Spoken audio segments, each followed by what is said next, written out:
Second and 13, 28 seconds to go. Cowboys bring 4. Love outlets it. Wilson is stopped in the field of play at the 16 with 21 left. Now it's third down. As it runs down to 13 seconds, they're going to have to leave themselves time for a field goal attempt here. Down to 7 seconds left. As Love takes the snap. The game right here. It's better be quick. Love to the end zone. It is broken up with 1 second to go. That was so poorly managed. They almost lost the game before they had a chance to tie it. And also lucky that that ball bounces where it hit, because the clock stops once it hits something there. Incomplete. If he just put that out of the back of the end zone, they would have run out of time. So McManus is on for the game-tying field goal. I mean, once you get down inside of 10 seconds, anything can happen. Love could have scrambled around. He gets the ball out of his hands, but my goodness, that was terrible. Here's McManus for the tie from 34. And this one is good, and this one ends in the second highest scoring tie game in NFL history. 40-40. Each team got it once. Each team got a field goal. Wow. And all you can do is just... all right, that's it. No more. That was fun. You know, sometimes you're just happy to be invited to the party. Yeah. That was fun. Yeah, great. Pretty cool. What up, baby? Boy, that would have been unbelievable for the night that Jordan Love had. To have that thing come down to that play. And you know what he was thinking. He didn't want to spike the football, right? Right. Because then he would have had to kick it right there. He wanted one more shot, but it just happened too slowly. It's interesting, the new thoughts of how you handle an overtime situation. It ends in a 40-40 tie, and Micah's return. The Chevrolet postgame comes your way from Arlington after these messages.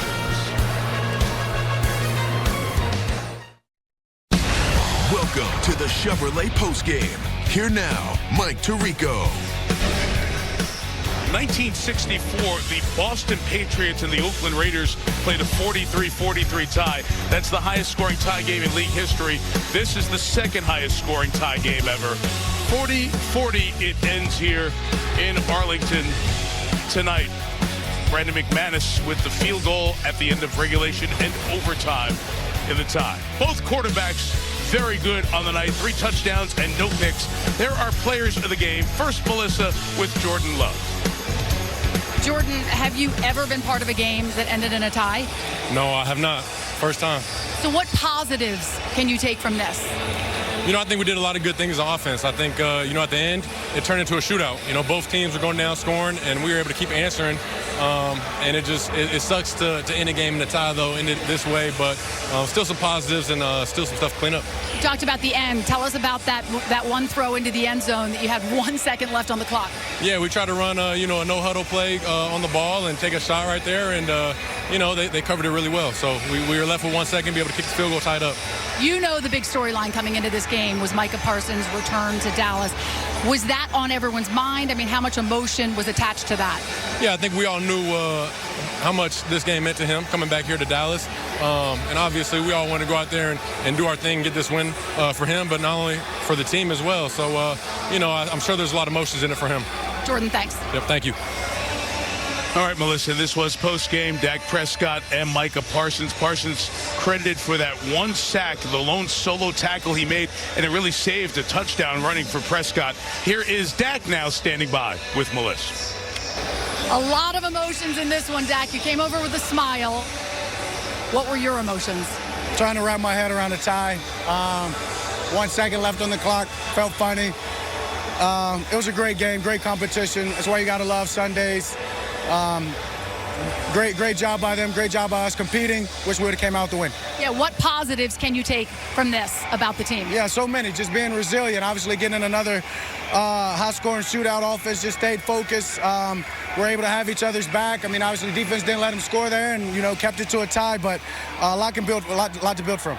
And finally, I mean, we can't ignore it. The big storyline was Micah coming back. What was it like seeing him on the other side? It was fun. As I told you, it was a great competition, friendly competition. No words were even spoken. I don't think he got me. I don't think he sacked me. Got me one from behind right there in overtime as I got past the line. They said that was a sack. No way. They recorded that a sack. That's all right. That's all right. There he is right there. That's all right. Here, he can have it. He can have it. Thanks, Dak. Thank you. Thank you.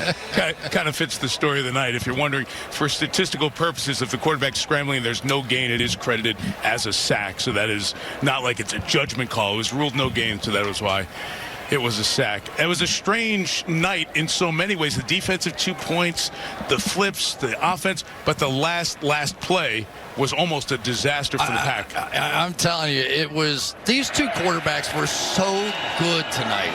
They were so good. They were almost like when you saw them make a mistake of some kind, it was almost stunning. But here we are with 22 seconds, and the clock is just running. And so now the decision, if you spike it, then it's fourth down, then you got to try and kick the field goal. So they're going to try to get one more play off. But look, they're not even on the line of scrimmage. They're not lined up at all. And it very easily could have been a 10-second runoff there. If they had called the penalty when they're moving around, right, that clock then would have been the 10-second runoff and into the game. They got very lucky. A, they pulled that off in 5 seconds, and B, they didn't get a penalty out of it. And where the throw was, if that throw is to the corner of the end zone, or if it's more of an arched throw, no doubt, the clock stops when the ball hits something. In that case, Sanborn, the linebacker, it would have stopped at 0. They wouldn't have gotten that last snap off. And it would not have been the right way for this game to end. I mean, this was a really, really well-played game by these two quarterbacks, and somehow it ends up in a tie. Somehow Micah Parsons ends up with a sack. It was the complete thing. I just wish we could get Jerry Jones over here. I just like to put my arm around. How you feeling now, big guy? What do you think? Well, you know, the big thing with the players now is who's going to get my jersey? The jersey exchange, everybody asks. So the Micah Parsons jersey worn in this game goes to Stephon Diggs. They're very close friends. When Micah said the trade happened, Stephon Diggs was one who he, Trayvon, beg your pardon, who he reached out to just say it's okay. It's been like a big brother to him during his time in Dallas. And that is the jersey exchange. Time now for your Peacock picks of the week. Watch every episode of The Paper from the documentary crew that brought you The Office. Then catch up on Love Island games to watch the Islanders compete in that special Sunday Night Football Love Island themed challenge. And, of course, check out Sunday Night Football Final. It is starting right now on Peacock.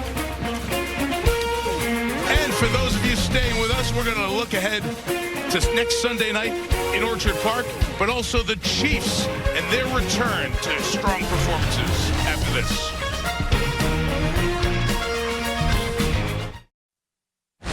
Welcome back to the Chevrolet Postgame. The headlines from Week 4 of the NFL season. It started this morning in Dublin, first game in Ireland, and Aaron Rodgers had the longest touchdown pass of the season in the NFL to that point to DK Metcalf, part of that three-point win. Jackson Dart takes over, starts, helps the Giants hand the Chargers their first loss of the season, but Malik Neighbors, the left knee injury, does not look good for that promising Giants receiver. A bunch of unbeatens were beaten. We're now down to 2. 4 unbeatens were knocked off for the first time, but Philadelphia and Buffalo still going. And, Chris, let's look at the Chiefs-Ravens game. Kansas City beating Baltimore 37-20. Patrick Mahomes setting more history, but Lamar Jackson knocked out in the third quarter of that game as Baltimore falls to 1-3. And getting Xavier Worthy back so big for Kansas City. No question. He is that one player that I felt could work the middle of the field and yet still make plays just like that down the field. So the Chiefs looked a lot like the Chiefs out there today. But this is the big news because Lamar Jackson, not that he can't handle just dropping back and throwing the ball. He certainly can. We've seen him do that. But his superpower, clearly, that ability to take off and run, and now that hamstring, we'll have to see. 14-20, 147 yards, a touchdown. He will be assessed with that hamstring injury, so we'll watch that as they have a couple of games now before their bye week. But certainly Kansas City getting back to their winning ways, 2-2, get through that first month of the season. You always talk about this NFL. This is like settle-in point now. You kind of know what you have. Yeah, and you know, you and I are partners or friends. We hang out all football season. We do everything together, right? Yeah. And until the Olympics come around, and then there is another. Tarico, it's your boy Big Snoop Dogg. Dynamic duo, remember me? I'll be waiting on you in Milan Cortina. so we can get this Winter Olympics popping. You know how we do. In the meantime, in between time, hold it down till I get with you. I hear you. All right, so Snoop is coming back to Italy with us, Milan Cortina. How come you don't roll as cool as Snoop rolls? I wish I had 1/1,000,000th like that. I would take that.